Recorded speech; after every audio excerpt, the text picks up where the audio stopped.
All right, we are going to do some more complex figures today. And I'm going to have you go in and look at the people folder, and specifically I want you to get some shots that are full body. I've put some dancers down in here. Some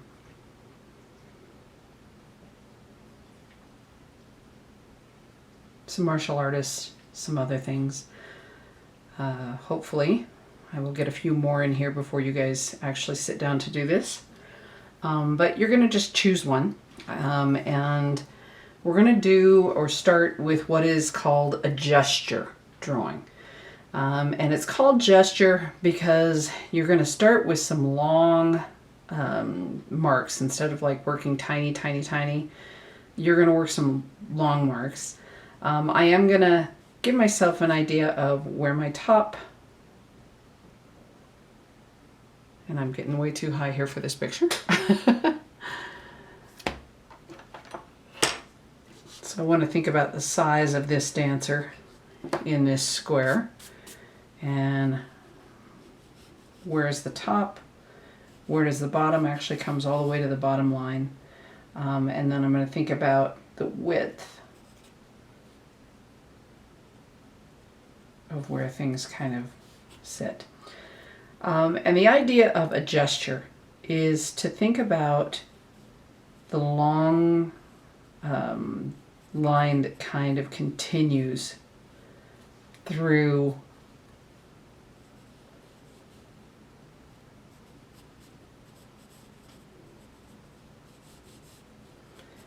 and in this case, like this is like her shoulders, her upper arm, and this arm that's on this side. And then I'm going to look down through the center and I'm going to say, well, she's got this kind of sort of tilting line, and this is where we pick up her hips, and from this hip she's got the line that comes down, and from the other hip this line that just kind of arcs back. Now this is, it's kind of a skeletal base, but it's a very, very fast way to get the motion, the position of this body. And then I can go back in and start thinking about what we call the points of articulation. And that is the places where the body bends. So I've got this wrist. I've got this elbow, which is a little bit larger, and that comes down into the shoulder. The shoulder goes across into our backbone, and we have our other shoulder on this side, and our other elbow. And I think I need to move the wrist in just a little bit. And then we start looking at the same thing down here. We have the hip. We have the hip socket on this side, much bigger joint. Hip socket on the other side. We have the knee and the ankle. And then over here we've got the knee and the ankle. And then once we know this, now we can start really sort of building. I look at the tilt of her head.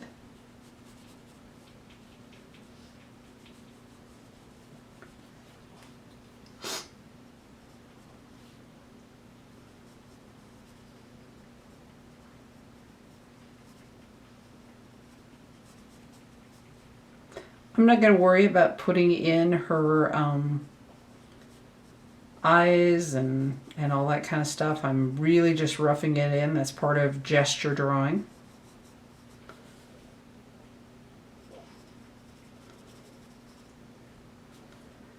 And then I'm going to start thinking about, what do I see?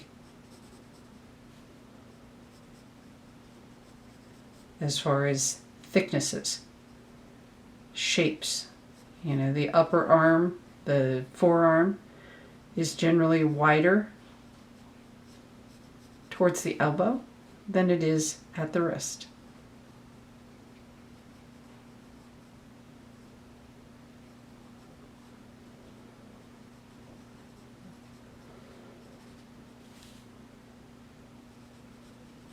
The upper arm into the shoulder is definitely wider than the arm down towards the elbow.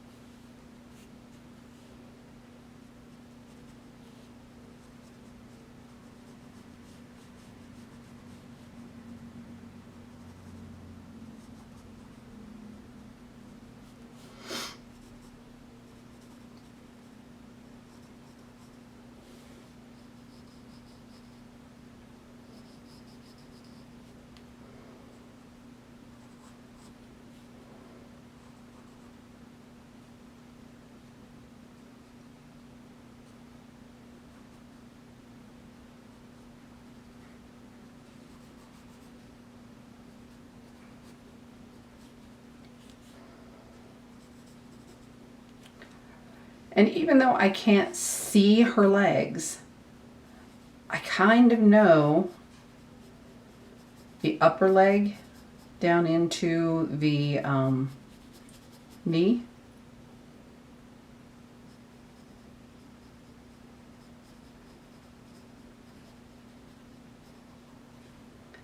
Is going to be thicker than at the knee area, and same thing with her shin or her lower leg. It's going to be thicker up at the top than it is at the bottom. And I can pretty much figure out the same thing on this side. That upper leg going down into the knee and then down into that elbow or ankle rather.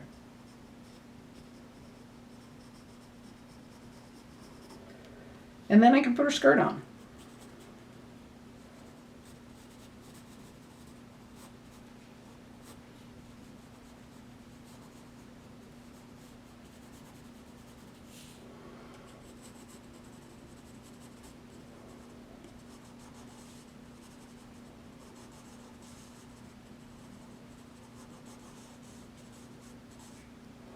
And I have a semblance or an idea of what this is going to look like.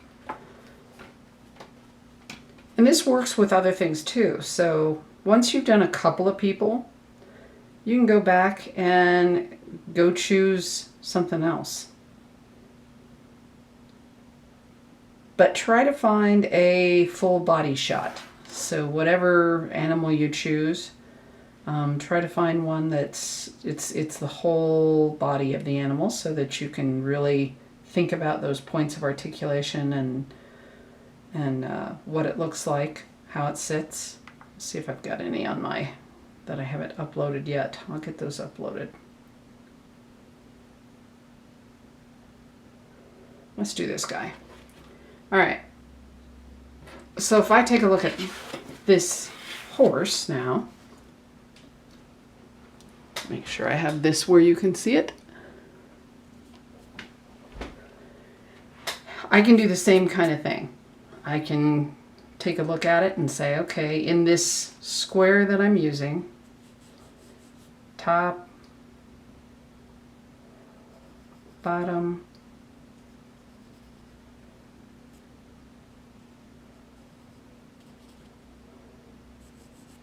give myself some basic guides where things go.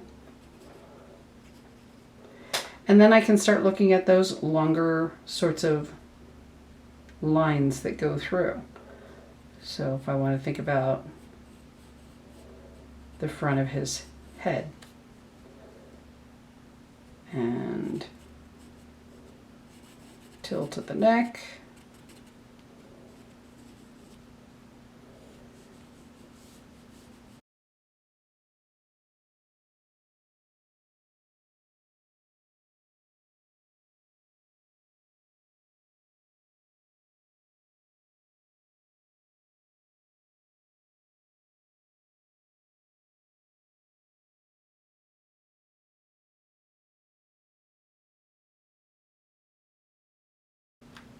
Right now, I am not as interested in how perfect I get everything, but I do want it to be somewhat accurate for placement and size.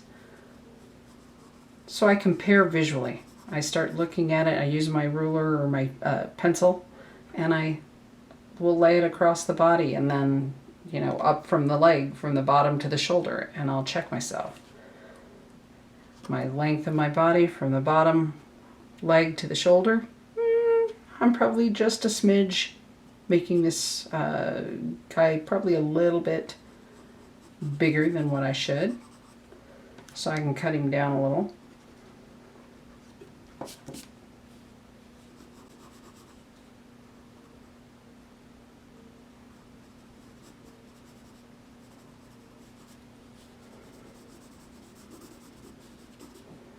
It is gesture,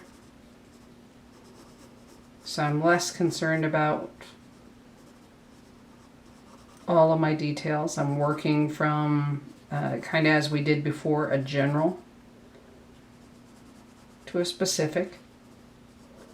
But the idea behind gesture drawing is speed.